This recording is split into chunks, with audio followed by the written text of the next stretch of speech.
Good morning, ma'am. For today's video, I'm going to present financial analysis and reporting. By the way, my name is Genevieve Cyril Arroyo Panton.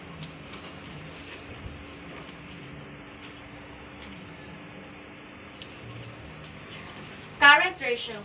Current ratio equals current assets over current liabilities.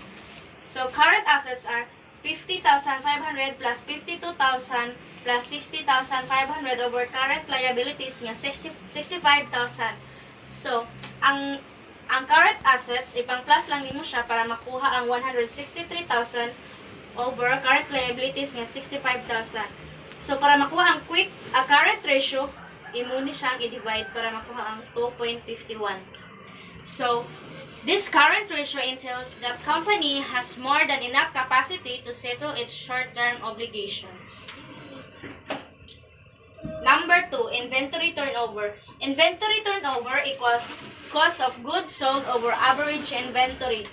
Ang atong cost of goods sold mo ang 324,000 then ang 60,500 mo ni siya ang average inventory.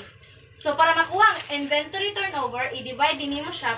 So ang result mo ang 5.36. So, the ratio shows that the firm has efficiency in handling its inventory because it means their sale is fast-moving.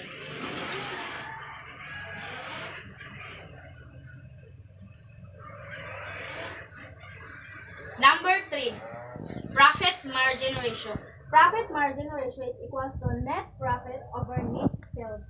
So, ang net profit na po mo ang 60,550 over net sales na 450,000. So, para makuha ang profit margin ratio, i-divide lang yapon ni sa mo ni sa result 0.13. So, a firm has a lower profit margin, cost of sales may be not controlled. Number 4, quick ratio. Quick ratio equals cash plus marketable securities plus accounts receivable over current liabilities. So, 50,500 plus 52,000 over current liabilities nga 65,000. Imo lang yapon siyang i-divide para makuha ang quick ratio nga 1.58. So, a firm has the ability to pay its short-term obligations. Number 5, accounts receivable turnover. Accounts receivable turnover is equals to net credit sales over average accounts receivable. Ang net credit sales na mo ang 52,000 dayon ang atong average accounts receivable 52,000. I-divide lang yapon nimo siya para makuha ang accounts receivable turnover nga 1. Number 6, return on equity. Return on equity equals net income over average common stockholders equity. So atong net income mo ni ang 60,550, ang average common stockholders equity mo ang 53,500. So para makuha niya ang return on equity, imo siyang i-divide mo ni siya ang result 1.13. So the firm has the ability to provide the expectation of shareholders, which is a return on their money. Debt ratio. Debt ratio equals total debt over total assets. Ang total debt nato mo ang 65,000 plus 75,500 over 300,000 mo ni siya ang total assets. So ang pagkuha sa total debt, ipang-plus lang isa, i-plus na yung duha. So, i-divide dayon ang 140,500 over 300,000. Ang result 0.47. Mo ni siya ang atong debt ratio. So, the ratio shows that creditors has a chance to collect the receivable when the firm goes bankrupt. Return on investment or assets. The formula is net income over average total assets. So, ang net income na to kay 60,550 over average total assets na 300,000. So, you need to divide lang. I-divide lang yapon nimo siya para makuha ang return on investment assets nga 0.20. So, the firm has a better return on investment.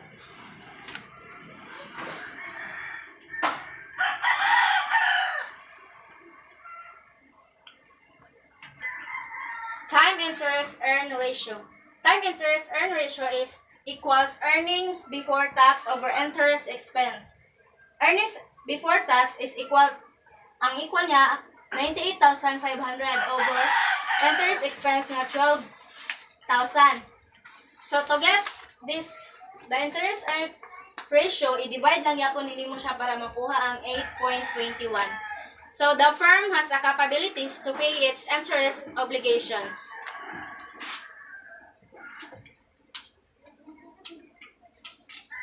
Total assets turnovers equals net sales over average total assets.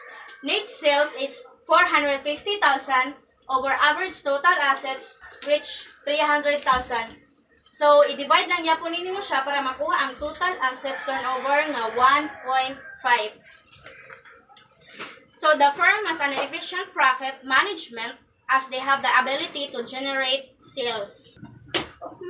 Return on equity equals net income over average common stockholders' equity.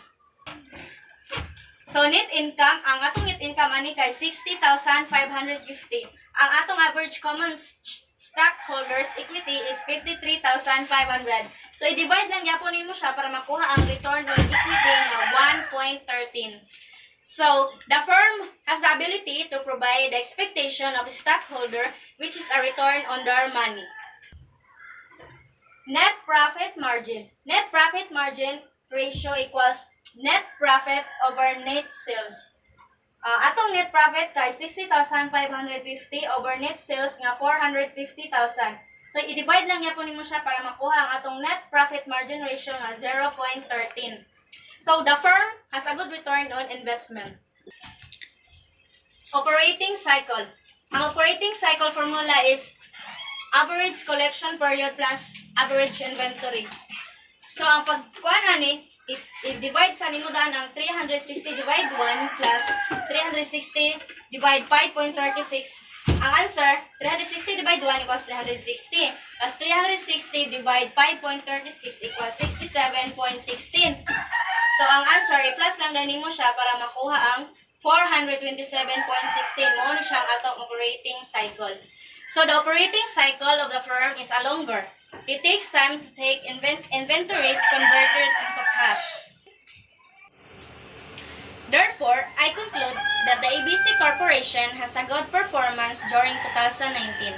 However, their cost of sales was too high that caused a low net income.